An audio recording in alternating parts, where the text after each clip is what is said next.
un nuevo enemigo. Es decir, lo que le reconozco al fenómeno, insisto, no la persona de, sino el fenómeno Trump, es que a través de su figura, ¿no? Obviamente absolutamente histriónica, farandulesca, pero también incluso bufonesca en muchos aspectos, pero con la decisión de defender a aquellos que lo habían votado, y para eso lo pusieron, de revertir algunos avances de un globalismo que utilizaba las arcas de los aportantes norteamericanos, de los gringos del norte, para hacer progresismo explícito, que apareciera un nuevo enemigo que no tenga que ver con las antiguas variables de izquierda y derecha, que tiene que ver con el problema del globalismo, ¿no? ¿Qué es el globalismo? Acá hay un artículo de la BBC, la ideología que según Trump y otros intereses mundiales se opone al amor a la patria. En los últimos tiempos se volvió a instalar esta antinomia, que para mí es genuina, entre patria versus globalización, y veo que muchos jóvenes todavía están confundidos, y entiendo que ustedes no, con mucha lucidez lo han superado, siguen pensando en los polarismos, en los viejos polarismos de izquierdas y derechas. Y en la medida en que incluso que uno hace los grandes análisis, esto lo puede entender mejor, pero cuando se quieren acercar a la política, inevitablemente la política partidocrática tiende a hacer escoger, ¿no?, al militante en ideas que se alinean o que se incolumnan y que el periodismo contribuye a pergenear, tiradas a la centroizquierda o a la centroderecha. ¿Cómo es que ustedes creen que le podemos transmitir a los jóvenes el problema del globalismo, como conjunto de ideas que ya Cristian dijo algo, que tienen que ver mucho con la posmodernidad, Delfina también lo dijo, bueno, Lucas también? ¿Cómo es que los jóvenes pueden, según ustedes, romper los grilletes de la falsa antinomia izquierda y derecha y tratar de pensar, en todo caso, que los desafíos del mundo venidero, incluso es uno de los puntos de la agenda Bilderberg, puede llegar a ser y debería ser patria versus globalización?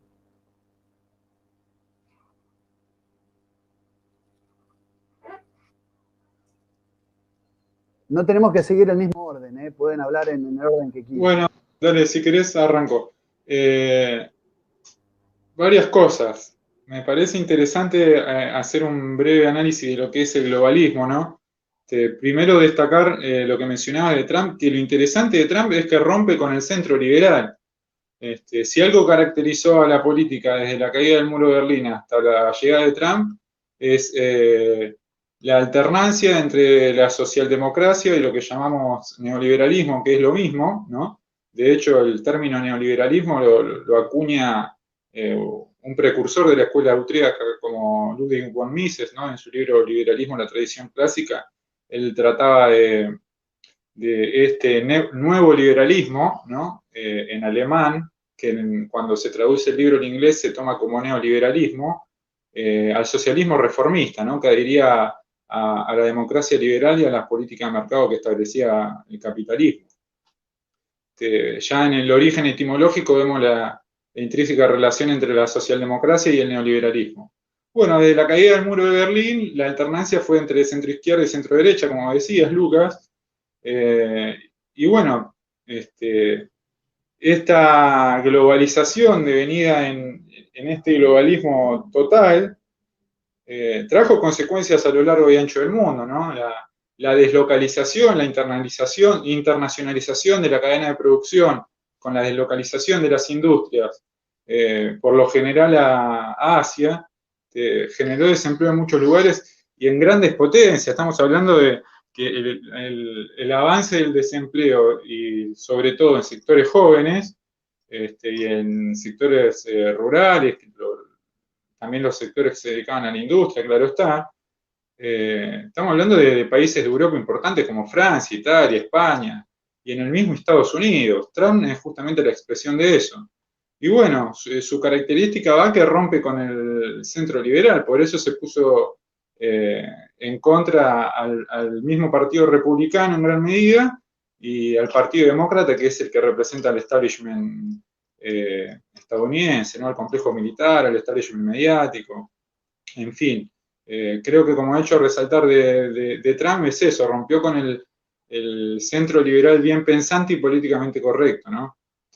Rompió con la dictadura de lo políticamente correcto.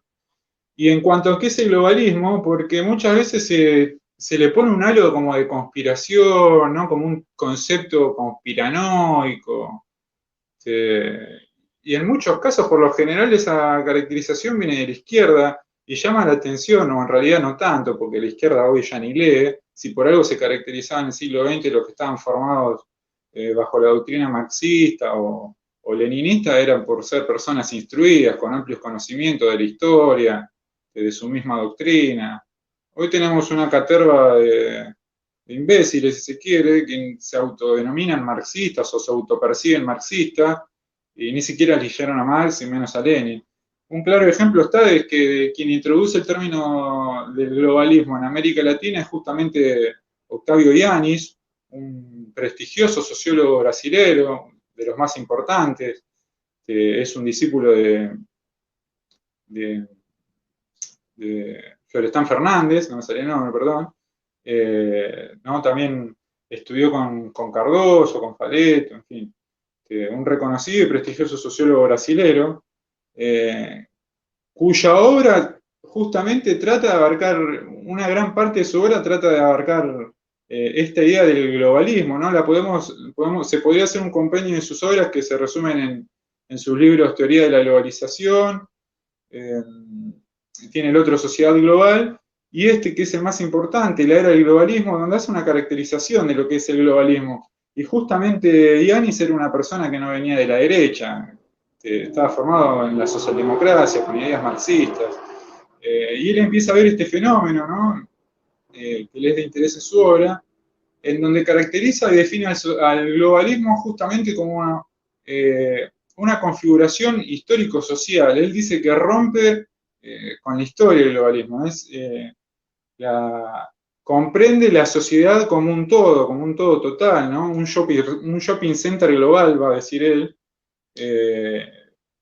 ve justamente la sociedad global, que transforma no solo el mapa del mundo, es decir, la geografía y la historia, sino que transforma las mentes y los corazones, va a decir Octavio Yanis, sobre el globalismo.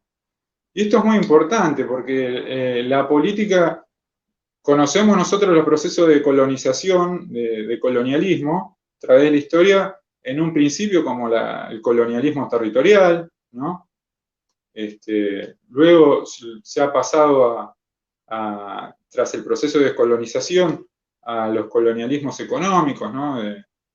Ya sea el de Estados Unidos, el de la Unión Europea, el de China. Y hoy en día estamos sufriendo lo que es el neocolonialismo cultural, ¿no? La utilización de la colonización mental o pedagógica, como diría Jaureche, para de alguna forma captar el sentido común de las sociedades. Que bueno, él lo plantea esto ya en el año 97, una persona que viene de la izquierda está haciendo una descripción del globalismo, ¿no? Para los que le ponen un tinte de algo conspiranoico a ese término. Ni que hablar en lo que son relaciones internacionales de las usinas del Deep State, como son la Comisión Trilateral o think tanks como Foreign Affairs, Foreign Policy, donde han escrito varios artículos, quizás el más memorable sobre lo que es el globalismo, Joseph Nye, ¿no? Este hombre vinculado directamente al Estado profundo de Estados Unidos y el cerebro del neoliberalismo en relaciones internacionales, ¿no? Neoliberalismo entendiéndolo no como se conoce en el sentido común, sino que a lo que hace la teoría de las relaciones internacionales, el neoliberalismo es una concepción específica basada justamente en interdependencia económica y en el institucionalismo. Esto es la preponderancia de los organismos internacionales que hoy conocemos. Justamente Octavio Yanis va a ser eje en su obra, hablando de cómo a través de estas corporaciones transnacionales y de los organismos multilaterales se ejerce una dominación política y una apropiación económica, ¿no?, del capitalismo por parte de estos sectores. Bueno, ¿qué es el globalismo? Se pueden abordar desde distintas perspectivas. Yanis destaca la visión, la teoría sistémica, ¿no? La otra que me parece de suma importancia es desde la teoría weberiana, del proceso de racionalización, ¿no? Hoy estamos en el marco de una dominación racional legal, lo que diría Weber, ¿no? Por eso la burocratización, por eso la importancia del globalismo, de la dependencia de las naciones a estos organismos transnacionales que imponen leyes de facto, ¿no? O agendas de facto, como es la Agenda 2030. ¿Sí? Es una agenda que es totalmente totalitaria porque, a ver, no es una agenda proveniente del pueblo, no es una agenda nacional. A nadie, ninguno de nosotros nos preguntó si estábamos de acuerdo con la Agenda 2030. Y la otra perspectiva que se plantea Yanis para analizar el globalismo es el marxismo, ¿no? Justamente quienes hoy niegan el globalismo, un marxista ya hace casi 2 décadas, un poco más, estaba planteando el devenir del capitalismo en este globalismo total. Y hace referencia al Manifiesto Comunista, en donde justamente Marx resaltaba que la explotación del mercado mundial le daba la característica a la burguesía de cosmopolita, ¿no? A grandes rasgos podemos entenderlo así al globalismo. Y a lo que hace a los jóvenes, bueno, yo creo que el concepto principal es que hoy en día el globalismo, digamos, es el gran enemigo de las naciones, por todo esto que estamos diciendo, la imposición de agendas que son totalmente foráneas, nada tienen que ver con los problemas locales, ¿no? Porque a los problemas globales le busca justamente soluciones globales. Hoy en Argentina, para dar un ejemplo claro, tenemos un problema sanitario que comprende a todo el mundo y se hace caso a lo que dice la Organización Mundial de la Salud, ¿no? No se hace caso a un montón de cientos de médicos que proponen propuestas, de tratamientos que salen de Argentina. De hecho, fue noticia en la semana estudios de compatriotas sobre la ivermectina, algo que el gobierno negó durante mucho tiempo. En fin, eso en materia sanitaria. La política sanitaria de Argentina la dicta la Organización Mundial de la Salud. La política económica de Argentina la dicta el Fondo Monetario Internacional. ¿De qué soberanía podemos hablar hoy en día? Justamente es eso, reivindicar la soberanía, la agenda nacional contra agendas globalistas de organismos internacionales que claramente tienen otros intereses que no son los de los argentinos. Coincido, Cristian, coincido en cada punto de lo que decís. Se nota tu formación, se nota que sos del palo, claramente.